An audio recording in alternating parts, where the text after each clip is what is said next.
Mga kababayan, kamusta po? Si Kamanong po, nagbabalik na naman po muli para po magkomento po sa inyo dito po sa Tambayang Makabayan. Magandang umaga po muna sa inyo, tanghali, hapon, gabi at madaling araw po sa ating lahat. Sana po nasa maayos po tayong kalagayan, mga kababayan. Mag-umpisa na po tayo, magkomentuhan na po tayo mga tambay. Ito po, komentuhan po natin mga tambay. Ito pong issue na naman, mga tambay, na walang kamatayan po impeachment ng Vice President. Alam naman po natin, talagang kailangan po nila i-divert. Hindi po ba? Ano po ngayon ang laging laman na naman o sinasabing laman ng balita? Ay puro po Duterte at kaalyado ng Duterte. Katulad po ni Senator Bato. Yan po ang issue ngayon. Ngayon, ang Vice President. Kailangan po nilang matabunan ng issue ng mahigit 3 taong pagnanakaw nila umano sa ating bansa. At kailangan pong pabagsakin ang magpapabagsak din po sa kanila. Hindi po ba?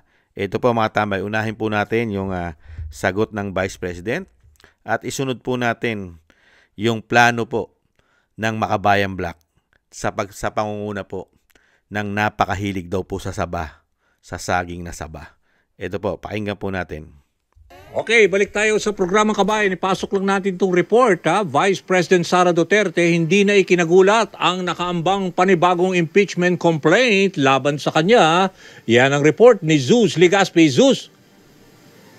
Dani, sa pahayag sinabi ni Vice Presidente Sara Duterte na hindi na nakakagulat ang pahayag ng ilang mambabata sa Kamara kaugnay ng paghahanda ng panibagong impeachment complaint laban sa kanya. Ayon kay Duterte, may pattern ng pag-ugong ng usapan tungkol sa kanyang impeachment at madalas itong natataon tuwing tinatalakay ang usapin ng budget. Giit niya, nakatanggap ang kanyang opisina ng impormasyon na may ilang mambabatas na inilalako ang pagpirma sa kanyang impeachment complaint kapalit ng mas malaking budget. Sa kabila ng isyong ito, wala anyan naganap na formal na investigasyon na ngayon ay nauulit habang tinatalakay ang 2026 national budget. Nanindigan naman si Duterte na handa siyang sumagot sa anumang aligasyon at hindi siya mananahimik habang pilit siyang pinatatalsik sa pwesto. Sa hiwalay na pahayag. Yan po mga tambay at isunod naman po natin yung kay Saba mga tambay. Yung interview naman po kay Saba. Talagang ang mainstream media po alam naman po natin yan kung sino lang po tinututukan yan. Hindi po ba? Laganap na laganap ang korupsyon sa ating bansa pero nakatutok po sila sa pamilya Duterte at kaalyado ng mga Duterte. Unbelievable. Saka makakita ng ganyang ganyang klaseng gobyerno at ganyang klaseng media, mga bayan. Ito papakinggan po natin. Nahalaga ng confidential funds nito. Ito ay lalo na't na-impeach si VP Sara ng Kamara ng 19th Congress ayon kay House Deputy Minority Leader at mamayang Liberal Party List Representative Leila de Lima. Ang kongresista ay spokesperson ng complainant sa unang impeachment complaint na inihain sa Kamara laban kay VP Duterte. Pakinggan natin ang pahayag ni Congresswoman de Lima. So hindi pa siya lusot, hindi siya pwede na nagsasabi na, yung para bang all of a sudden anti-corruption crusader na rin siya. Because she has her own issues. May I repeat, she has her own serious issues of corruption, of accountability that she has not really responded to properly and clearly na kailangan din niyang managot. Ayon kay De Lima, willing siyang mag-endorso ng panibagong impeachment complaint laban sa Vice Presidente, depende sa aligasyon at ebidensya. Pagkatapos na ito ng 1-year ban, itinakda ng Korte Suprema o sa February 6, 2026.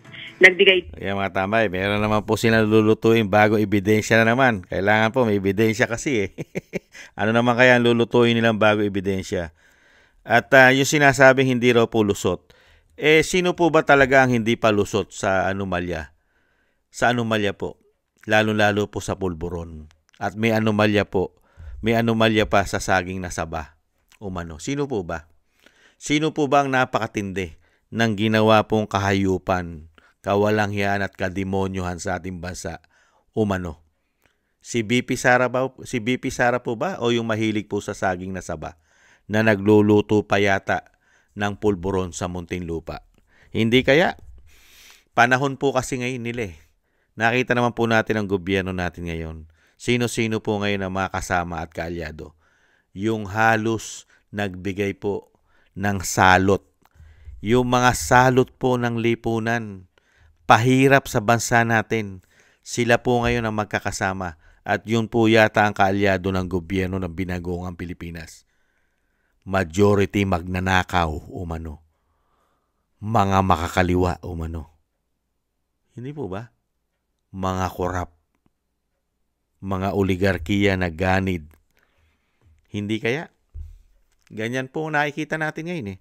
At dito naman po mga tambay, hindi naman po tangat bobo ang ating Vice President. Alam niya po yan. Alam niya po lahat ang niluluto nila. Kaya nga sinasabi ng Vice President natin eh. Di ba? Gaano na naman kaya kalaki ang ipopondo nila sa mga politiko.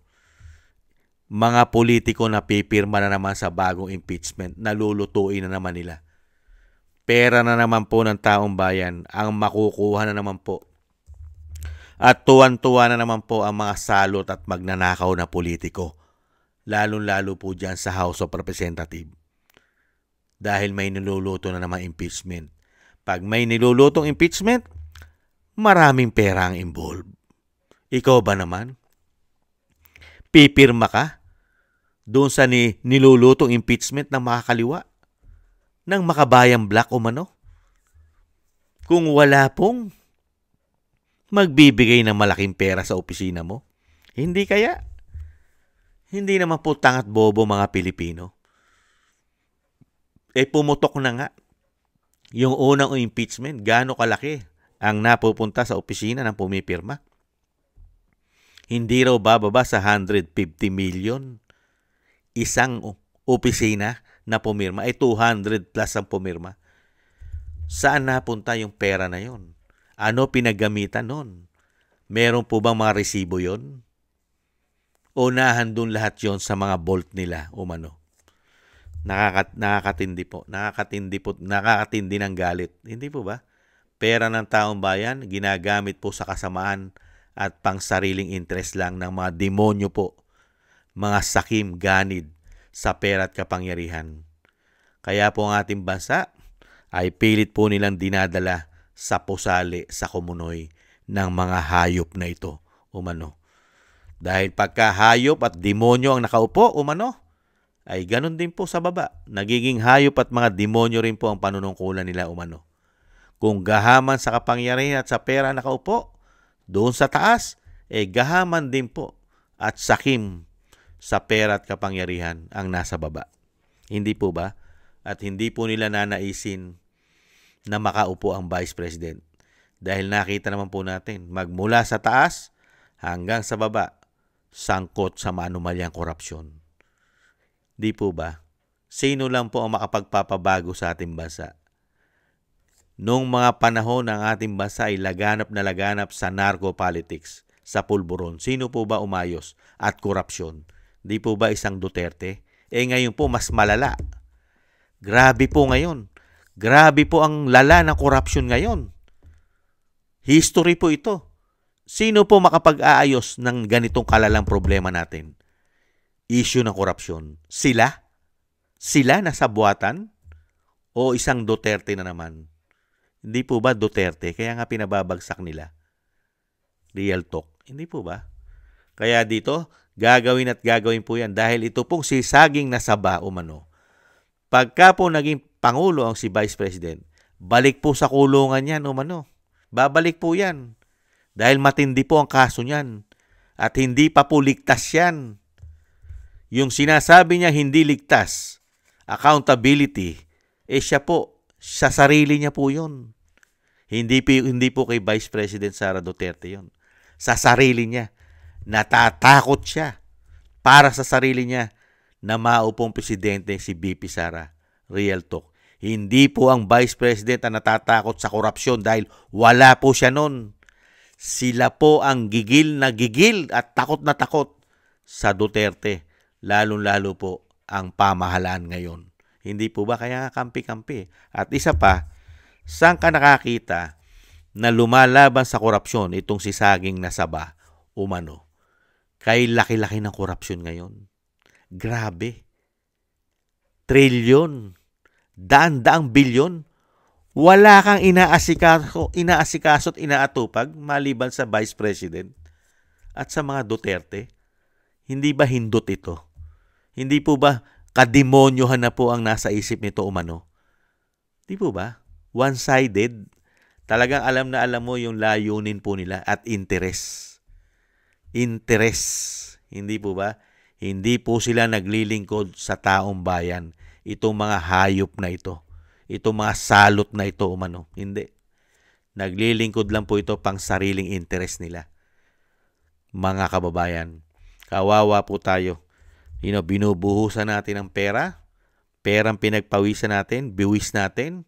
Pero ang kumukuha lang at nakikinabang ng pera at buwis natin ay mga demonyo at salot ng lipunan at bayan natin.